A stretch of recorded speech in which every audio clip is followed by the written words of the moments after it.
Everyone, just a quick little update.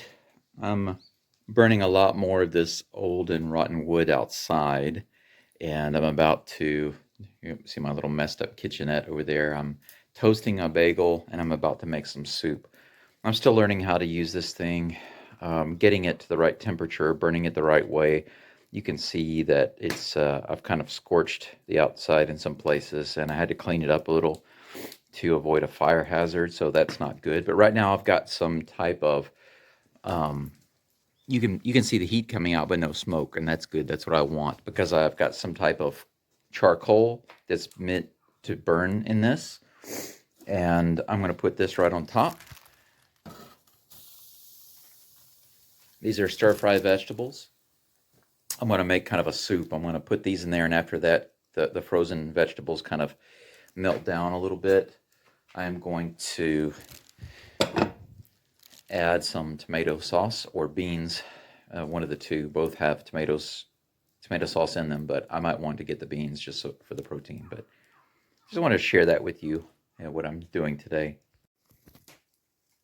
Yeah, it's a little difficult to keep the kitchenette clean and in order because I don't yet have water. I do, I do have the faucet here, but no water.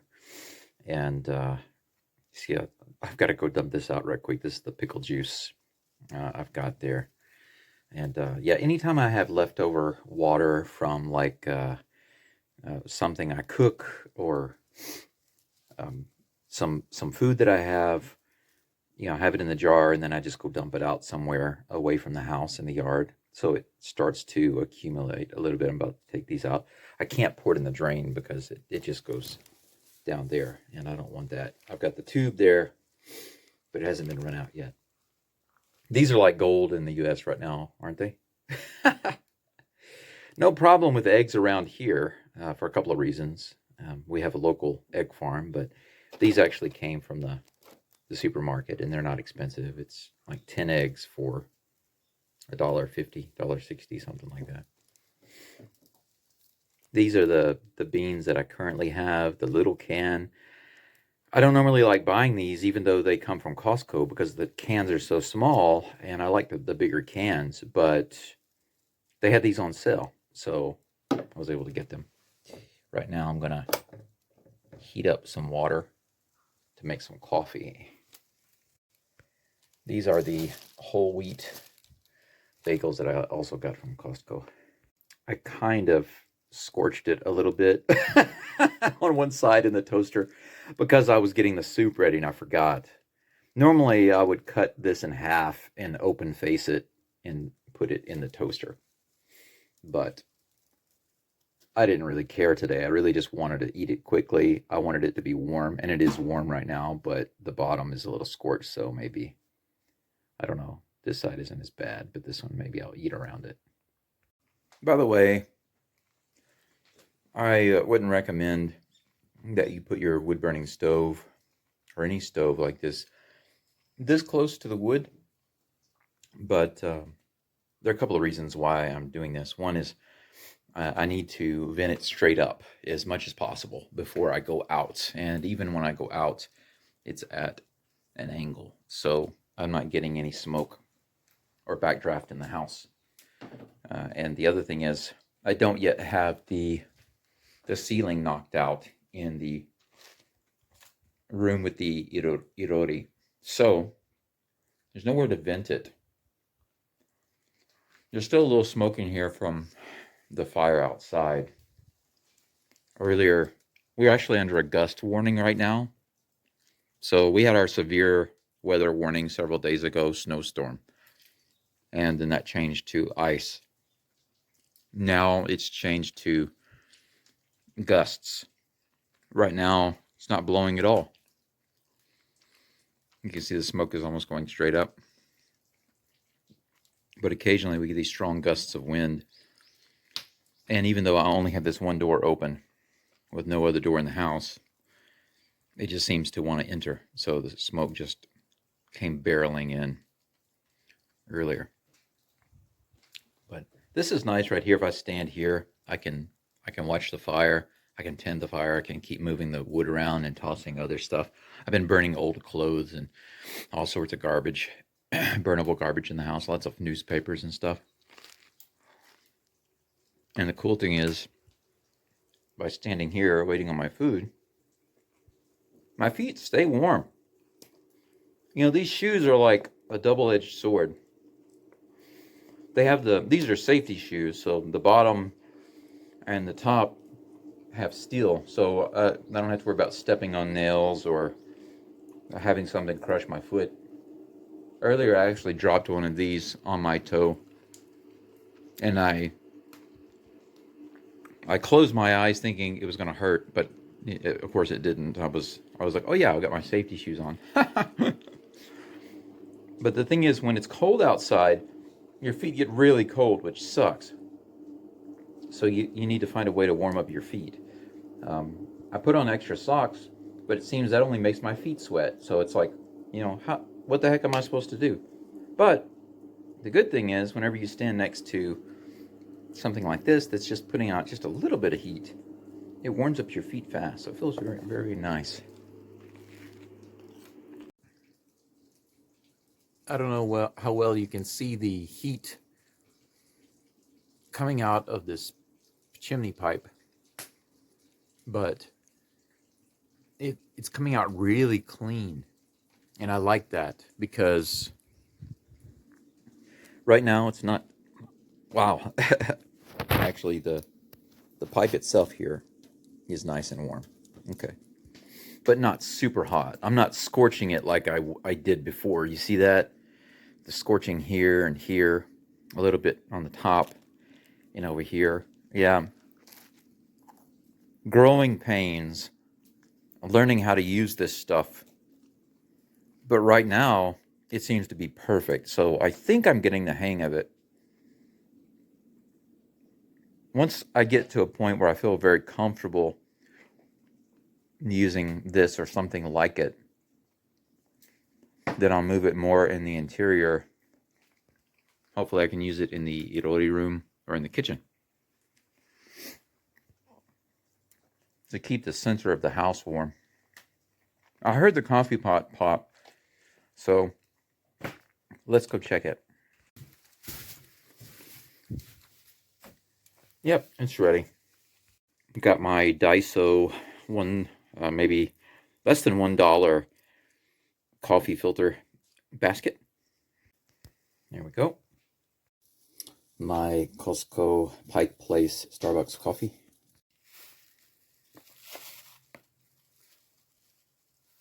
It's about enough for me. Yeah, if you want to do it the right way, for those of you who don't know, you're supposed to use the hot water to wet the filter first. It's supposed to condition it, but I skipped that this time, so I'm not as high level as some people. And you'd think that it would leak out and come over the cup, but it doesn't. And because I'm a soy boy, I got some unsweetened soy milk to put in. Actually, I don't normally eat or drink soy, but because of my kidney situation, I'm trying to get more plant-based protein, and this is the option. I would get almond milk. I like almond milk, but almond is lacking in protein. Plus, it's about 5 times the price of this. That's right. I am a broke soy boy. Patreon link in the description.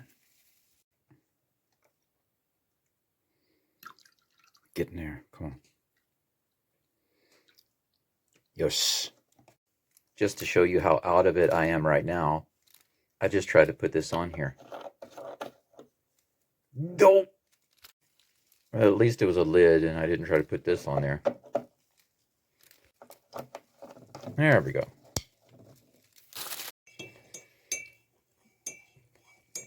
I think after this, it's time to clean this cup.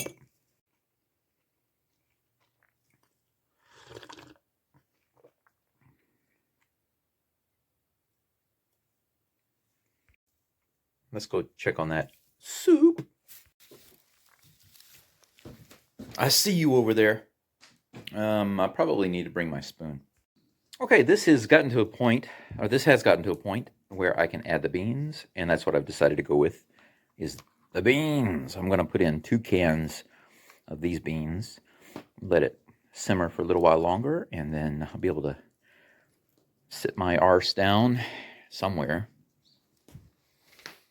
I don't know, and enjoy.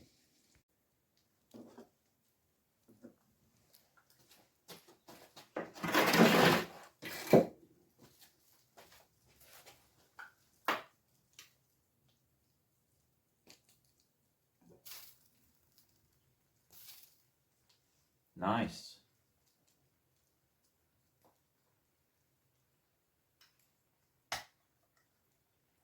It seems that this temperature is perfect, so I did a good job.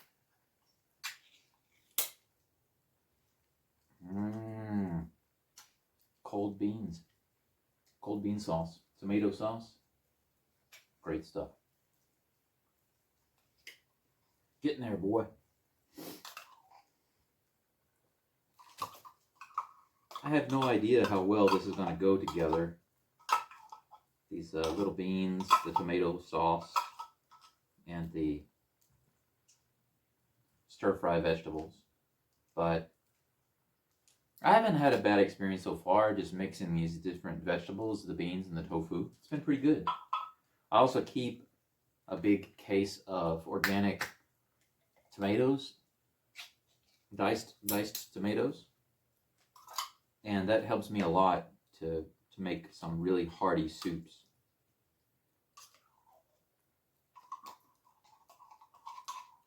This particular pot that I'm using is for my electric.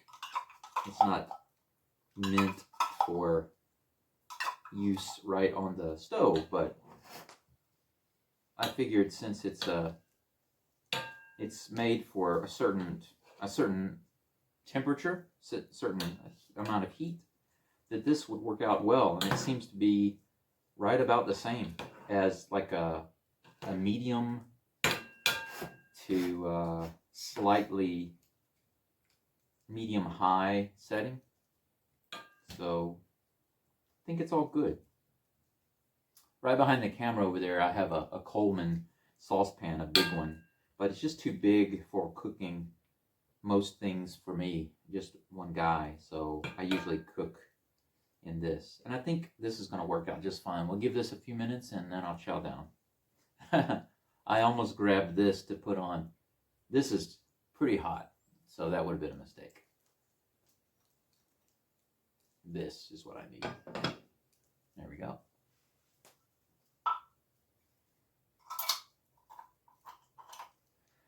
Cans here have to be recycled, so I have a bag over here with nothing but metal cans.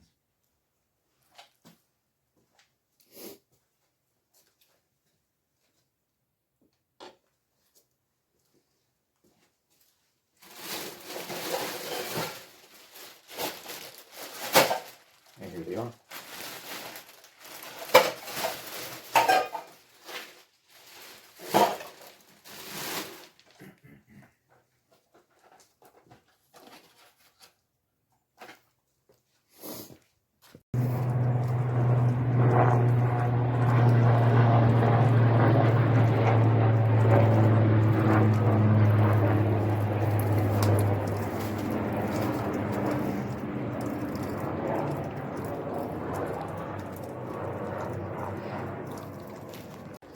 Well, that's something you don't see every day, a helicopter just flying right over.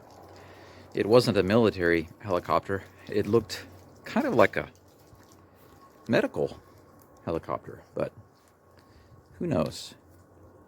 I will say it's very interesting that recently, over the past few days, I've seen a lot of military vehicles driving through here. Now, I think I mentioned before in another video that starting several weeks ago, I guess because of tourism opening up more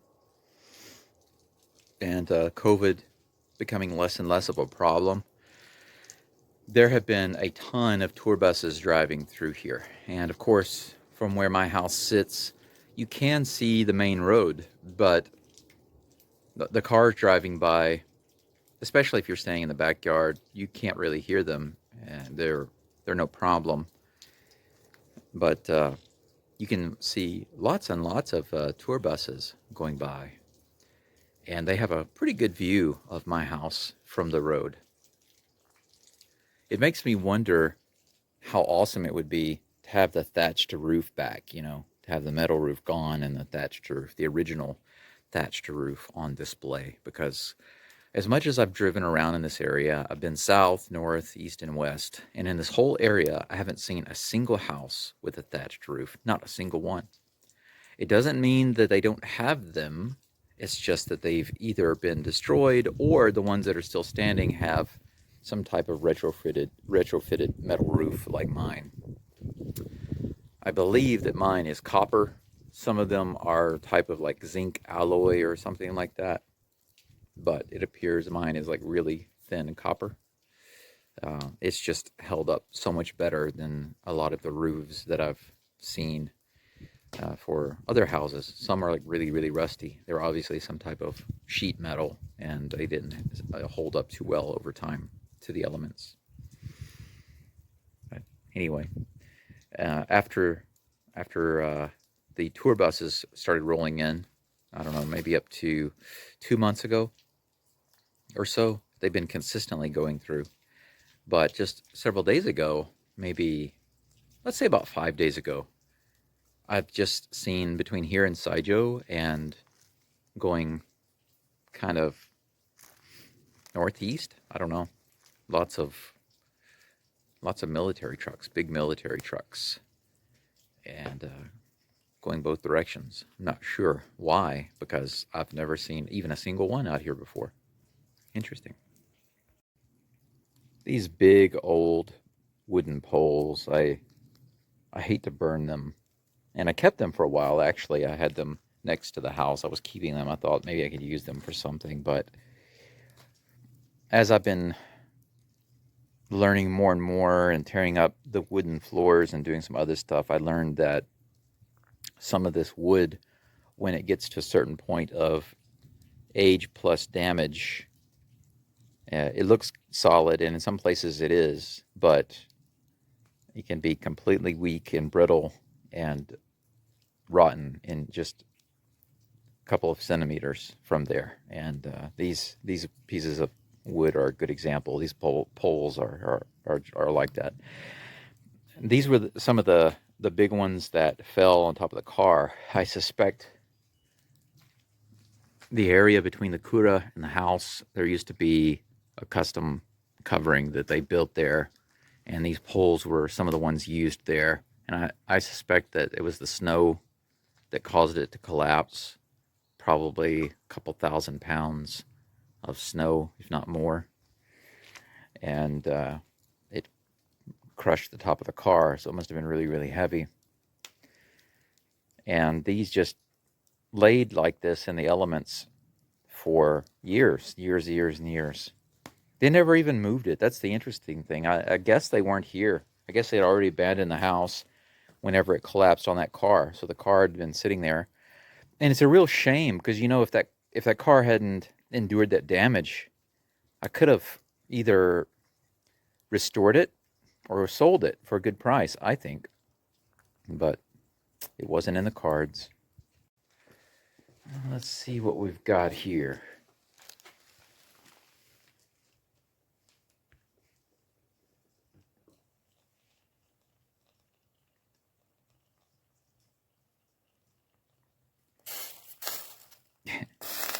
Yeah, that's right. Burn, baby. It's looking pretty good. I don't hear anything sizzling, so it's not burning or whatever.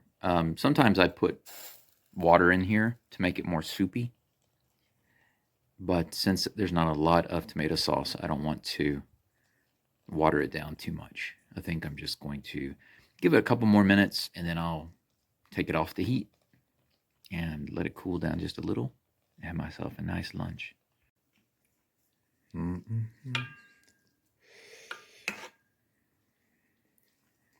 Mm-hmm. Yummy.